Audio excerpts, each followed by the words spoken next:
अगर आपके घर की दीवारों ने कभी दादी की कहानियां सुनी हो तो ये किस्सा जरूर सुने होंगे, लेकिन आज जो बताने जा रहे हैं वो कहानी नहीं, एक जला हुआ सच है जो मिट्टी से शुरू हुआ और नोटों के ढेर में दबकर रह गया। यह कहानी है पैसे की चमक और रिश्तों की सच्चाई के बीच की जंग की।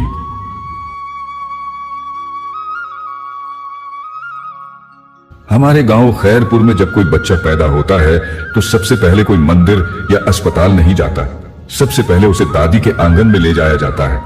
वहां वो तुलसी का पौधा होता है जिसे दादी हर सुबह हाथ जोड़कर नमस्कार करती थी।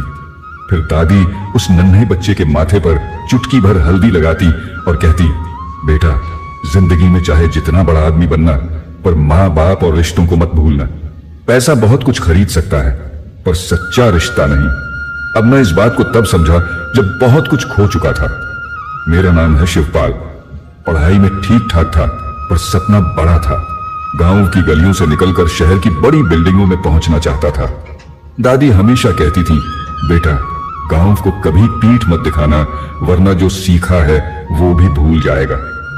लेकिन मैं तो बस एक ही बात सोचता, पैसा कमाना है, बहुत सारा पैसा, ऐसा पैसा कि लोग दूर से पहचान लें कि ये शिवपाल है, खैरपुर वाला। 12वीं के बाद मैं शहर चला गया। पहले बीकॉम किया, फिर एमबीए। पापा खेतों में हल चला रहे थे, माँ घर की मुर्गियां संभाल रही थी और दादी अपने पुराने संदूक में मेरी चिट्ठियां जोड़ रही थी। मैं शहर की चकाचौंध में इतना खो गया कि धीरे धीरे गांव की मिट्टी की खुशबू तक भूल गया। फिर एक दिन मेरी पहली नौकरी लगी एक बड़ी मल्टीनेशनल कंपनी में। महीने की तनख्वाह थी 80,000 रुपए। उस दिन मैंने खुद से कहा, अब जिंदगी शुरू हुई है। 1-2 महीने बाद पहला बड़ा मोबाइल लिया, फिर बाइक, फिर शहर में एक छोटा फ्लैट। पापा ने कहा, बेटा, थोड़ा थोड़ा पैसा बचा लिया कर, जिंदगी लंबी है।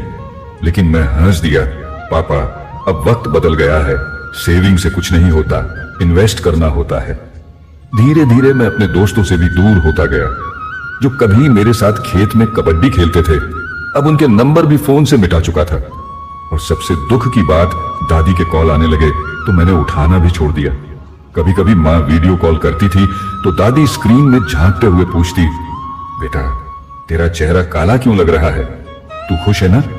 और मैं जल्दी जल्दी कहता, हाँ हाँ दादी, सब ठीक है, ऑफिस में बहुत काम है। फिर कॉल कट। कई महीने बीते। एक दिन ऑफिस में एक बड़ा क्लाइंट मिला विदेश से। मेरी मेहनत रंग लाई और मुझे 1 साल के लिए दुबई भेजा गया। मैं खुशी से झूम उठा। उस रात अपने सारे दोस्तों को पार्टी दी, लेकिन एक फोन गांव वो नहीं किया। दादी को नहीं बताया। सोच रहा था जब आऊंगा तब खुद जाऊंगा उनके पास, बताऊंगा कि अब उनका पोता विदेश से आया है, लाखों कमाता है। पर जिंदगी ने एक और खेल खेला। जब मैं दुबई पहुंचा, दूसरे ही हफ्ते माँ का फोन आया, बेटा, दादी बहुत बीमार है, बार बार तेरा नाम ले रही है, कहती है वो आए तो मैं आंखें बंद करूं। मैं सोच में पड़ गया। ऑफिस में बहुत प्रोजेक्ट था, छुट्टी लेना मुश्किल था। मैंने माँ से कहा, अभी नहीं आ सकता, दवाइयां दो, ठीक हो जाएगी। माँ चुप रही, फिर बोली, बेटा, तू बहुत आगे निकल गया है, लेकिन दादी वहीं ठहरी है जहां तूने छोड़ा था। 2 दिन बाद फिर फोन आया। इस बार माँ कुछ नहीं बोली, बस रोई। और मुझे सब समझ आ गया। जब गांव पहुंचा तो सब बदल चुका था। वो आंगन जहां दादी हर सुबह तुलसी पर जल चढ़ाती थी, सूना था। वो बिस्तर जहां मैं बचपन में सोया करता था, अब खाली था। दादी चली गई थी, बिना मुझे देखे, बिना मेरे नाम की आखिरी चिट्ठी पढ़े। सारा गांव मेरे पास आया। हर कोई यही कह रहा था, तेरी दादी तुझसे बहुत प्यार करती थी, हर किसी से तेरी बातें करती थी। मेरा पोता अब बहुत बड़ा आदमी बन गया है। मैंने दादी का संदूक खोला तो उसमें वही पुरानी चिट्ठियां मिली जो मैंने कॉलेज से लिखी थी।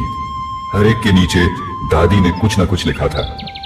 बेटा खुश रहे, भगवान इसकी नौकरी लगा दे। बेटा दुबई जाए तो अपना गांव भी याद रखे। बेटा मेरा नाम रोशन करे पर रिश्ता ना भूले।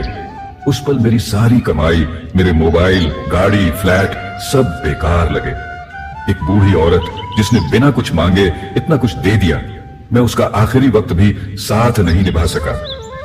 दादी की चिता जल रही थी और मेरे अंदर एक सच्चाई जल रही थी। पैसा कमाने की दौड़ में मैंने अपनों को खो दिया। उस दिन मैंने गांव में ही रात बिताई, उसी खाट पर जिस पर दादी लेटा करती थी। और पहली बार मेरे अंदर एक आवाज आई, शिवपाल, तू जीत तो गया, पर क्या वाकई जीता है? सुबह होते ही मैं गांव के स्कूल गया, जहां कभी दादी अपने खेत से चावल भेजती थी मिड डे मील के लिए। मैंने एक बड़ा दान दिया, दादी के नाम से एक पुस्तकालय खुलवाया।